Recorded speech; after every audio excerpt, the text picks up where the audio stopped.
Hey y'all, my name is Miriam, and today we're going to be talking about one of the most intriguing aspects of oil portraiture, skin tones. I'm going to show you how to confidently and quickly make natural and beautiful looking skin tones no matter how dark or how light your subject may be. We're going to do all of that, but I also want to take it a step further.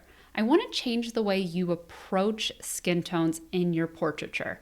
I want you to think of skin tones not just as an element of your portrait, but as a storytelling device. Skin tone isn't just a physical attribute that belongs to somebody. It's an expressive element that can convey an incredibly wide range of emotions and stories. For instance, a rosy flush to the cheeks might indicate embarrassment or anger or even arousal, whereas a pale, ashen look could indicate fear or illness. Skin tones are alive and dynamic and never look the same. Even for the same person on the same day, their skin looks different throughout it. My skin at 10 a.m. after a brisk morning walk will look different than my skin at 10 p.m. when I'm getting ready to lay down in bed. A portrait of a woman simply sitting in a chair with or without rosy cheeks could imply two very different stories. This should always be our first thought when sitting down to paint. What's the story we're trying to tell? Let's dive into the science of skin for a second. There are many things that influence skin tone. The bluish-white connective tissue under the skin, melanin, hemoglobin, disease, age, elasticity, the thickness or thinness of skin in a particular area. Not only should we think about these things, but also external factors that play a role in skin tone as well. There's lighting, of course, but also environmental factors, the green of the trees reflecting back on your face. There are so many different things that can affect a person's skin tone. The face is like a symphony of colors, but the important thing to remember is to start simple, build your way up from there, and focus on observation. Now let's get to the fun part. I'm going to show you in real time how I create my skin tones. Now, it's important to know that there's no one way to do this. I like to think of skin tones as a math problem. You can make this problem as complicated or as easy as you would like. What I know is I need to end with this. For the ease of this experiment, I'm going to use my own skin color, but this will work with any. I could list out a million different combinations of colors that would all get me this ending tone. But for me, there's two things I look for: repeatability and ease. When I sit down to continue working on a portrait, I want to be able to pick up where I left off and recreate that same tone as easy as possible. That's why my skin base is pretty simple these days: burnt umber, cadmium orange, and titanium white. Let's mix it up real quick and see just how close it gets us right out of the gate. All right, so we've got our palette, and I've got a pretty big brush here, and we're just gonna mix this up, and I'm gonna hold it up to my own skin so we can see just how close this combo gets us out the gate. All right, no pressure at all. Let's see. Oh, I should probably show you. Okay, so a little bit of orange, a little bit of brown, a lot of bit of white, a little more brown. Okay, let's just see where we're at. I think, yeah, that's too dark. You guys see that? Way too dark. My lighting is, my angle is off from yours. Okay, let's see where we're at on that. All right, we're close, just a little dark. Add a little more white.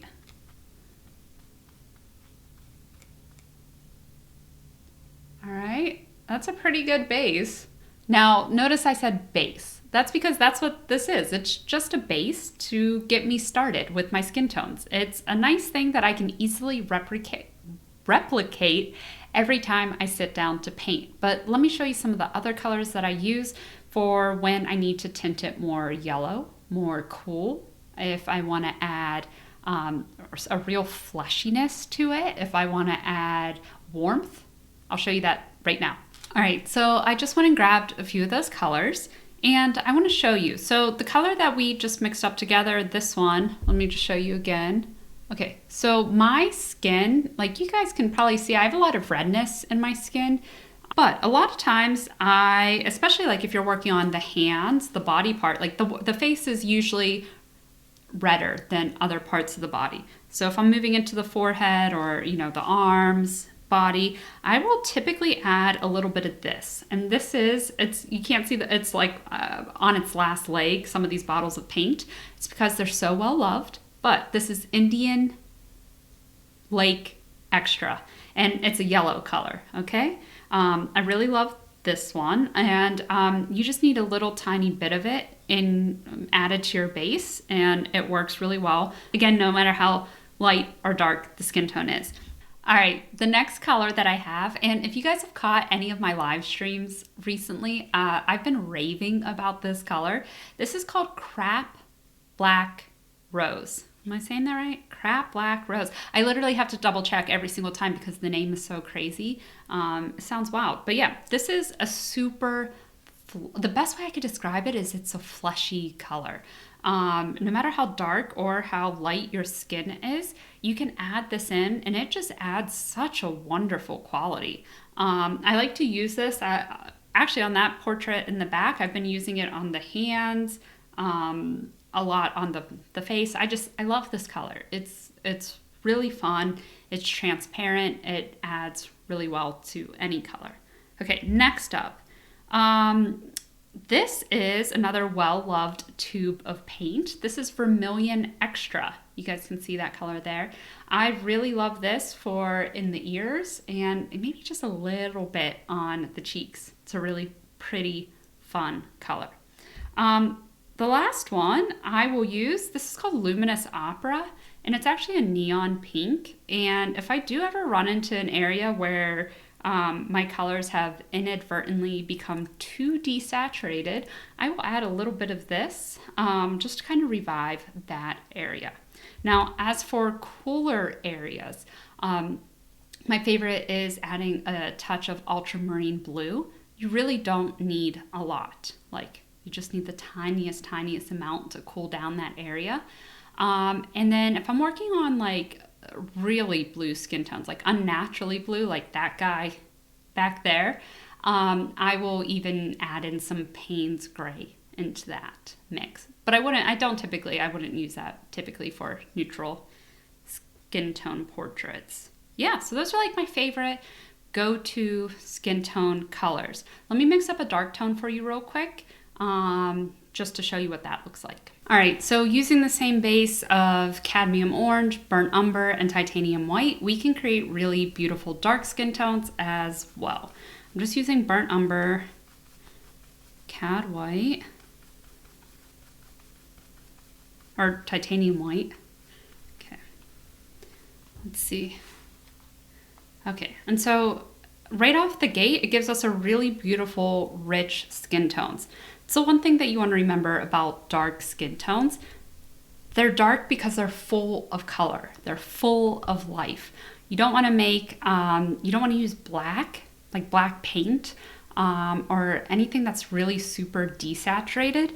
I would rather start with a very rich base like this and then cool it down if you need to using ultramarine blue or just by adding in more burnt umber, titanium white, and less orange, okay?